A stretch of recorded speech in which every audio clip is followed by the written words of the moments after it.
What's going on, guys? Welcome back to another video. So today I'm using the Canon EOS R. I'm using a Rode mic as well, but I wanted to talk about the iPhone and if the iPhone is a good camera using in 2023 and if it is better than something like the Canon EOS R. So let's get into it. The iPhone clearly is one of the best, I would say, overall cameras for a few reasons, and one of those being is that the iPhone is not only able to record video in 4K, but it's also able to do amazing editing, and that is because of many apps that people use. So one thing that makes the iPhone so good is you have limitless choices to editing capabilities. Now that is something that you don't have with something like the Canon EOS R. You're gonna have to download an editing software to obviously make sure that you're rendering in the right quality, and that's going to make it a little bit tough. So that is one really good feature that the iPhone has. However, there is something that it does lack. So obviously a lot of people love recording themselves, whether it's a vlog or just anything where you want to see what's actually being filmed on the camera. And the problem with the iPhone is that when you record with the selfie camera, the quality is really bad. It is not that good. I'm sure you guys have used it before. You're not going to receive the same quality that you would normally get using the back of the iPhone camera.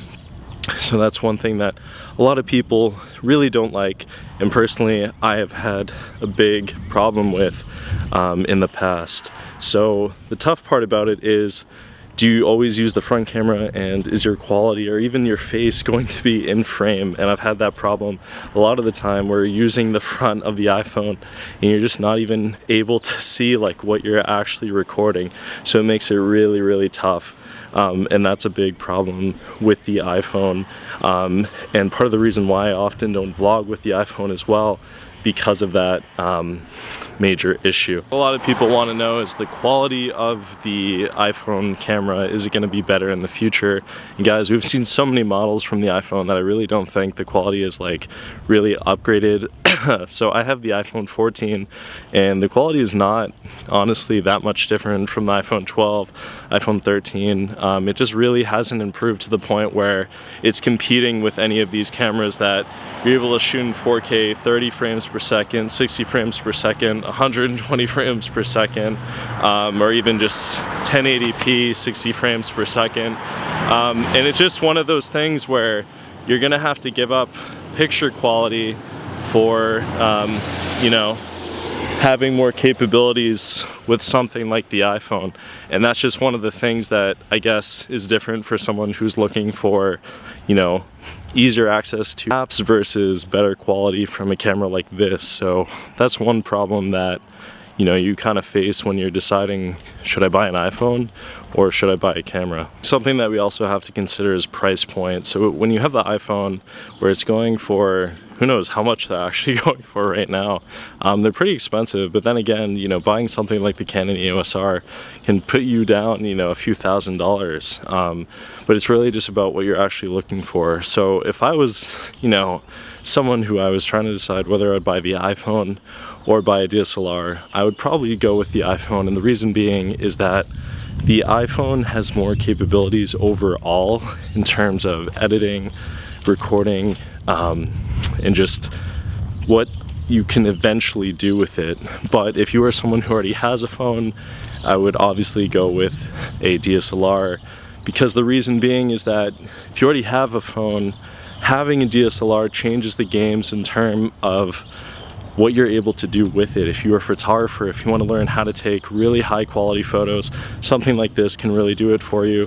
Whereas if you have an iPhone, I mean, you're gonna have decent picture quality, but you're not gonna be having something that is just totally good compared to this.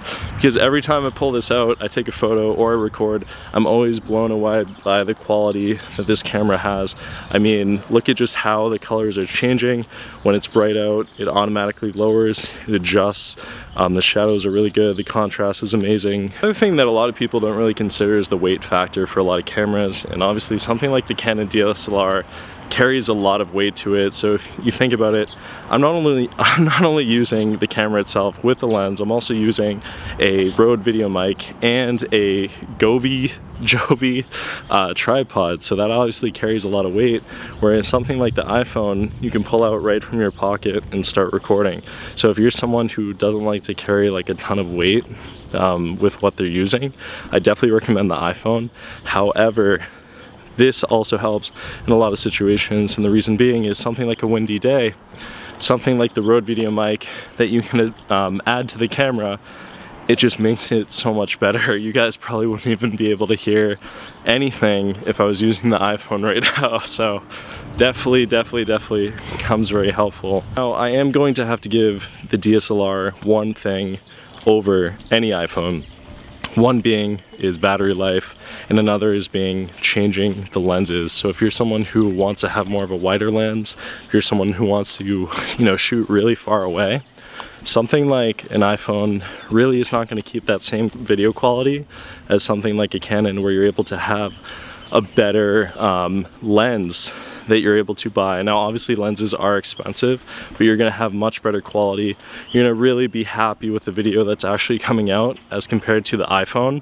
So it's just the option to change it, I think, gives it to the DSLR over the iPhone. Now, one thing that I did not bring up is other cameras besides the iPhone. So obviously we've seen Samsung, we've seen Google try to come out with some amazing cameras, and I'm not trying to take away from that, but the one thing that I will say about iPhone versus other cameras that are out there is I just think iPhone has more user-friendly editing tools that you can use, and also like camera apps to make your quality much better.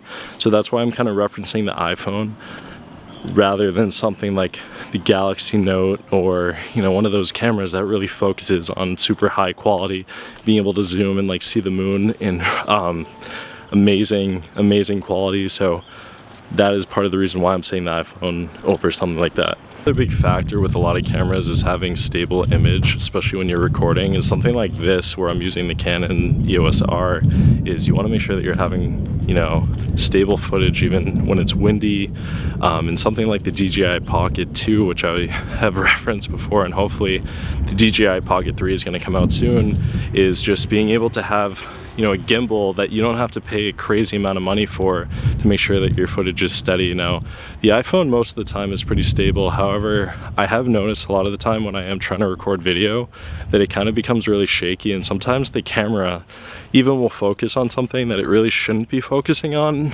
And I don't know if that's a bug within the camera for the iPhone, but I've noticed it recently. Now, something with the Canon EOS R, which is pretty nice, is a lot of lenses now have really good stabilization with them. Now obviously there is some shakiness with it, and I am using a tripod.